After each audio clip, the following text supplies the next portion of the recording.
Hola, ¿qué tal? Mi nombre es Gemma Álvarez y a continuación hablaremos un poquito de lo que viene siendo el COVID-19 y cómo fue que nos afectó a lo largo del año. Primeramente, ¿qué es el COVID-19? Bueno, el COVID-19 es una pandemia global de enfermedad respiratoria aguda causada por el virus, que filogenéticamente está estrechamente relacionado con el SARS-CoV-2. Comenzó en diciembre del 2019 en Yuan, provincia de Hubei en China, y fue declarada pandemia global el 11 de marzo del 2020. El virus recibe el nombre del SARS-CoV-2 por su homología genética con el coronavirus del síndrome respiratorio agudo severo, responsable de una pandemia de grandes escalas en Asia en el 2003. La enfermedad se llamó así tras la sigla inglesa COVID-19, coronavirus, se ha identificado en el año 2019.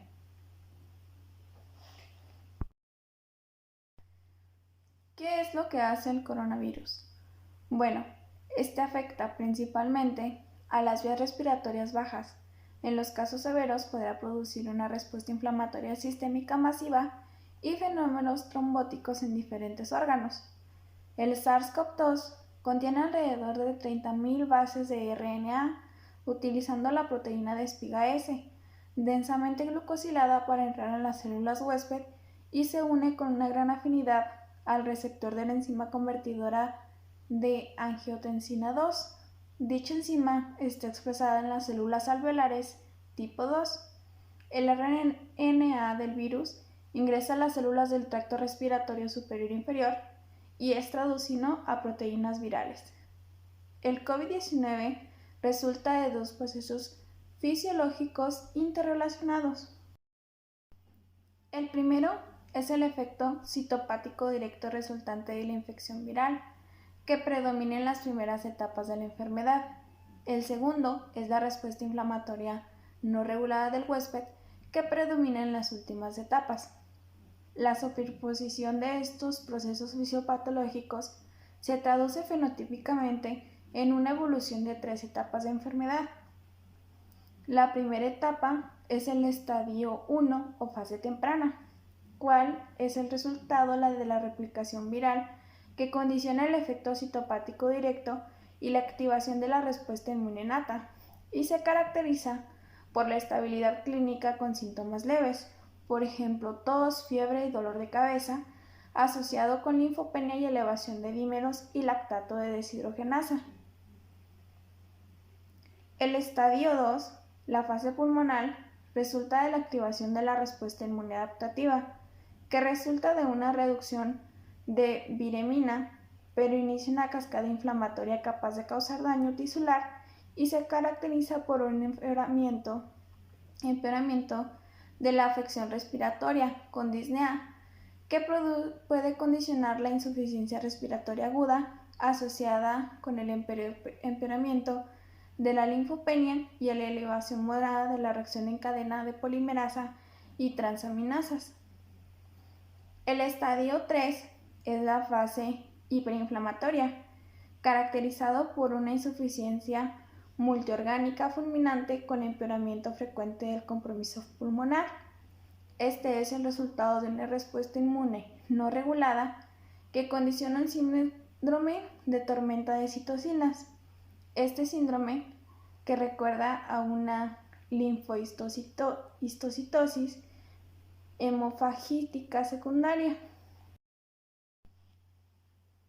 A lo largo de este tiempo también han aparecido diferentes vacunas para ayudar a combatir este virus. Pero ¿cuáles son esas vacunas? Aquí mencionaremos solo algunas de ellas y la forma que tienen de actuar, ya que son las más usadas en México.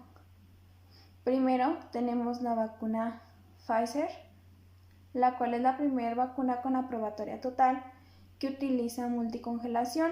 Su país de origen es Estados Unidos y Alemania y tiene una eficacia contra la enfermedad grave y muerte del 97%. La segunda es la Moderna. Esta vacuna con tecnología de vanguardia, pero que no necesita temperaturas tan frías como la Pfizer. Su país de origen es Estados Unidos y tiene una eficacia contra la enfermedad grave y muerte del 100%.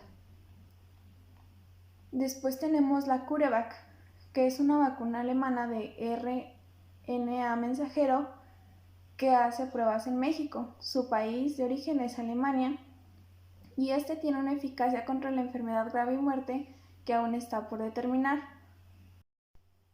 Después tenemos las vacunas de adenovirus o vector adenoviral, que en esta está el AstraZeneca, que es la segunda vacuna aprobada por México y una de las más económicas. Su país de origen es Reino Unido y este tiene una eficacia contra la enfermedad grave y muerte del 100%. Después tenemos la Sputnik, que es la primera vacuna anunciada contra el COVID-19, pero su falta de datos causó polémica en su efectividad. Su país de origen es Rusia y tiene una eficacia contra la enfermedad de la muerte del 100%. Después tenemos la vacuna CanSino Bio, que esta es una vacuna china de una sola aplicación. Esta tiene un efecto contra la enfermedad grave y muerte del 90%.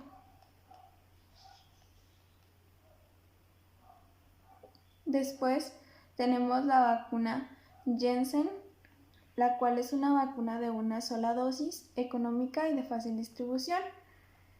Su país de origen es Estados Unidos y tiene una eficacia contra la enfermedad grave y muerte del 85.4%. Después tenemos la vacuna Novavax, que es una vacuna de características prometedoras en placenteras, la cual su país de origen es en Estados Unidos y en esta su eficacia contra la enfermedad grave y la muerte es del 100%. ¿Cómo se previene y cómo hemos hecho nosotros para prevenir esta enfermedad y su propagación? Al principio de todo esto, la recomendación inicial fue un aislamiento de los países y también se recomendó una cuarentena en cada uno de estos. Se cerraron diferentes comercios como lo fueron bares, algunos restaurantes y se limitó el acceso a plazas públicas en las cuales no estuvieran al aire libre o bien los supermercados. También se recomendó hacer una distancia entre persona y persona en caso de ser necesario salir de 1 metro.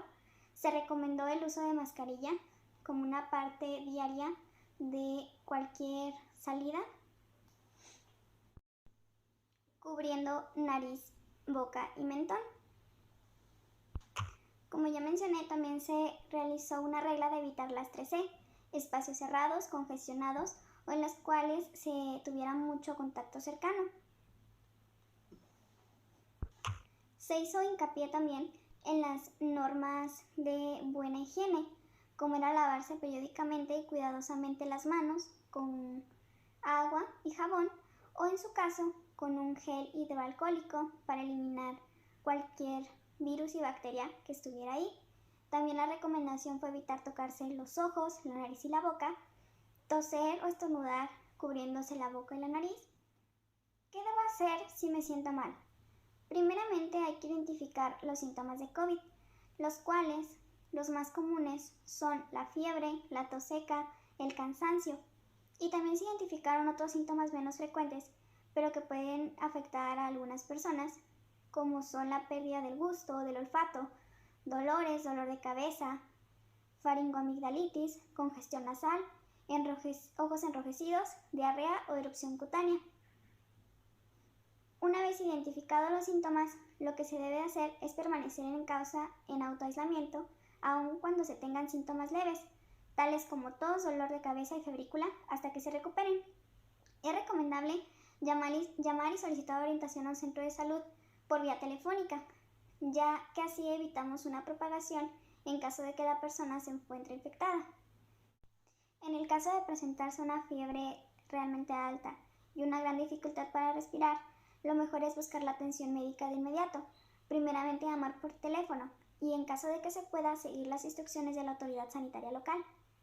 También es importante mantenerse actualizado con la información más reciente de fuentes fiables, ya que a lo largo de toda la pandemia surgen diferentes información que puede crear pánico entre la población. Por lo tanto, es importante verificar la fuente de estas